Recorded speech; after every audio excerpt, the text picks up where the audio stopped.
সবাইকে। আমি রিমা। আজকের গল্পের নাম রাত যখন নামে।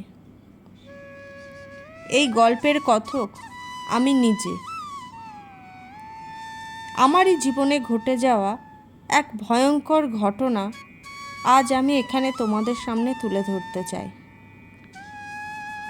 তো গল্পটা শুরু হচ্ছে এখন সকালবেলা থেকে। এই জীবজগতের প্রত্যেকটা প্রাণী, সেটা হতে পারে মানুষ, সেটা হতে পারে পশু বা পাখি, প্রত্যেকের কিন্তু একটাই লক্ষ্য থাকে, কিভাবে সে আজকের খাবারটা সংগ্রহ করবে। আমিও এসেছিলাম এই মাঠে কিছু শাক তুলতে।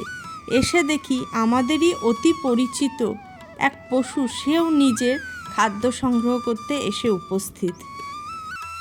এই হলো আমার বড় মেয়ে সুমি। ওরা দুই বোন, সুমি আর রুমি। আজ স্কুল ছুটি থাকায় নানান দুষ্টুমি নিয়ে হাজির হয়েছে সুমি।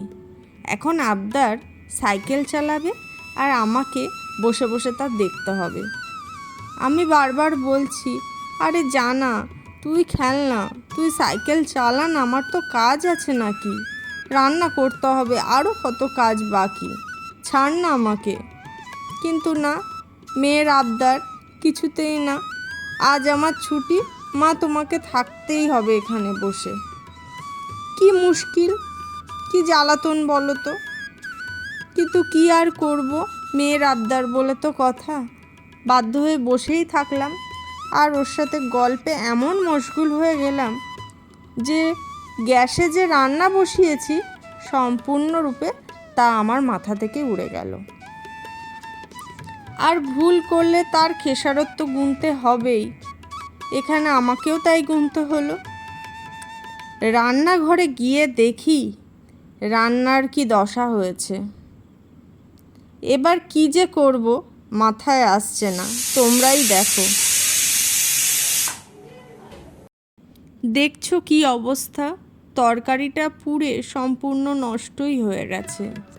আর প্রেসার কুকারে ডাল বসিয়েছিলাম, সিটি পড়ে প্রেসার কুকারের বাইরে ডাল পড়ে কি অবস্থা হয়েছে।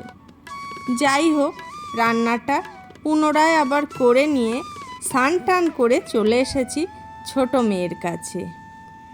ও একটু আগে ঘুম থেকে উঠেছে, ছোট তো তাই অনেক বেলা পর্যন্ত ঘুমায়। আমিও ডাকি না, ও যতক্ষণ ঘুমায় সেই সুযোগে আমি বাড়ির কাজকর্ম করে নিই।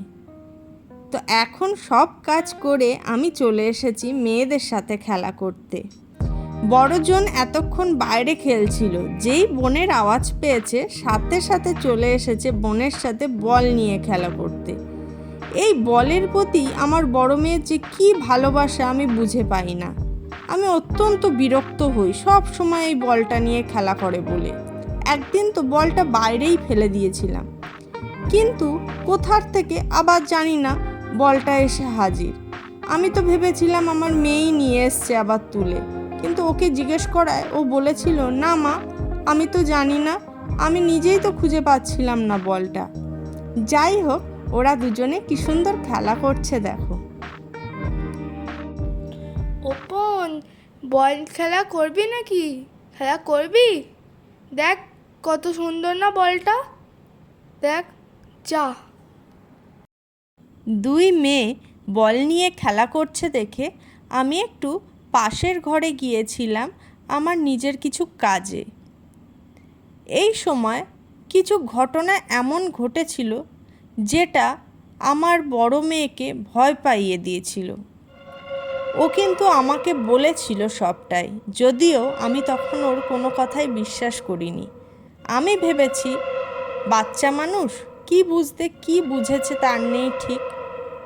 ও বলেছিল, মা, কেউ না থাকা সত্ত্বেও অটোমেটিক বলটা যেন নিজের থেকে আমার সাথে খেলা করছিল। আমি বলেছিলাম, ধুর পাগলি, তাই আবার হয় নাকি, তোর মনের ভুল হবে। ও বারবার আমাকে বোঝানোর চেষ্টা করছিল, মা তুমি বিশ্বাস করো, ঘরে কেউ ছিল না, আমি আর বোনই শুধু ছিলাম। আমার বলটা যতবার পড়ে যাচ্ছিল আমার মনে হচ্ছিল কেউ যেন আবার ছুঁড়ে আমার কাছেই বলটা পাঠিয়ে দিচ্ছে।